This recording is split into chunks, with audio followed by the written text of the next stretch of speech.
Hi everyone, आज हम देखेंगे इडियम्स को, मुहावरे को, जहाँ पर हम एग्जाम्पल से समझने की कोशिश करेंगे ताकि अगर हमें किसी भी सेंटेंस में मुहावरे का यूज करना हो तो हम वह कैसे करें और जो वर्ब्स या जो अदर वर्ड्स होते हैं उनके जगह पे हम किस तरह से इसका यूज कर सकते हैं ताकि हमारा जो सेंटेंस है वो और इम्प्रूव हो, हमारी जो इंग्लिश स्पीकिंग और राइटिंग है वो और अच्छी हो।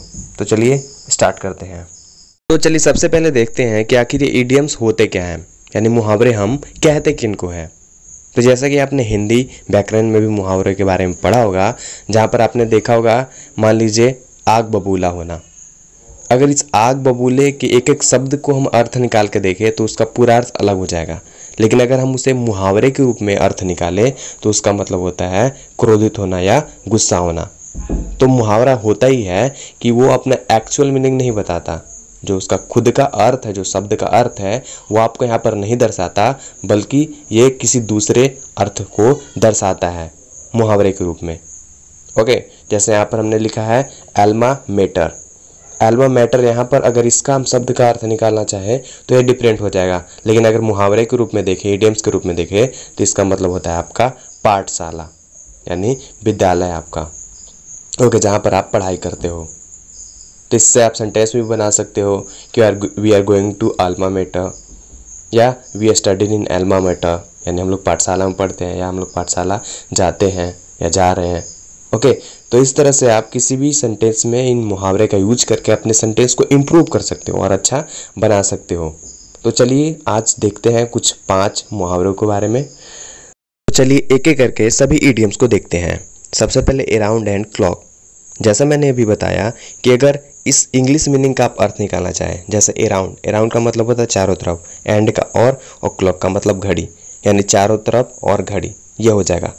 लेकिन अगर इसे मुहावरे के रूप में हम देखें तो इसका मतलब होता है आपका दिन और रात।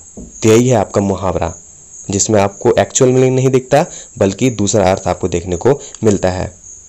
आप इससे सेंटेंस में बना सकते हो, जैसे I walk there around and clock, जैसे मैं वहाँ पर दिन और रात टहलता हूँ, या मैं ये काम दिन और रात करता हूँ, I do work around and clock. तो इस तरह से आप खुद से सेंटेंस इसको क्रिएट कर सकते हो, बना सकते हो।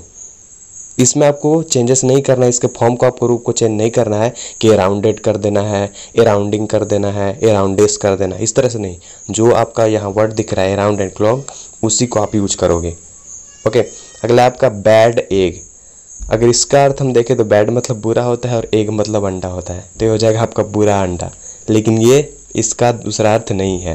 इसे मुहावरे के रूप में अगर हम यूज करते हैं तो वहाँ पर आपका हो जाता है बेकार व्यक्ति, बुरा व्यक्ति, जिसको आप बोल सकते हो। Okay, he is a bad egg. अगला है आपका बियर इन माइंड। इसका मतलब होता है याद करना, यानी रिमेंबर। यहाँ पर इसका अर्थ समझेंगे तो यह भी अलग ही हो जाएगा, लेकिन मुहावरे के रूप में हम इसको बोलते हैं याद करना। तो he is bear in mind, या he is always bear in mind. इस तरह से आप सेंटेंस बना सकते हो। अगला है आपका ब्लैकआउट। ब्लैकआउट का मतलब होता है बेहोश होना मुहावरे के रूप में, न कि काला बाहर। ओके, तो यह आपका हो जाएगा बेहोश होना, ब्लैक आउट का मतलब। अगला है आपका कॉल फॉर। कॉल फॉर का मतलब होता है मांगना, यानी कोई चीज़ जब आप मांगते हो तो उसके जगह पर आप यूज कर सकते हो किसी भी भाव के रूप में। इस कॉल फॉर का किसी भी सेंटेंस में आप यूज कर सकते हो। ओके, जैसे I call for that thing, या he is call for that thing. तो इस तरह से आप इन सभी जो है इडियम्स का प्रयोग कर सकते हो अलग अलग सेंटेंस में, ताकि जब आप इंग्लिश बोलो तो आपका इंग्लिश जो है और इम्प्रूव हो और आप और फ्लुएंट और अच्छी तरह से इंग्लिश बोल सको। तो चलिए मिलते हैं नेक्स्ट डे कुछ और इडियम्स के साथ। तब तक अपना ख्याल रखें और सुरक्षित रहें।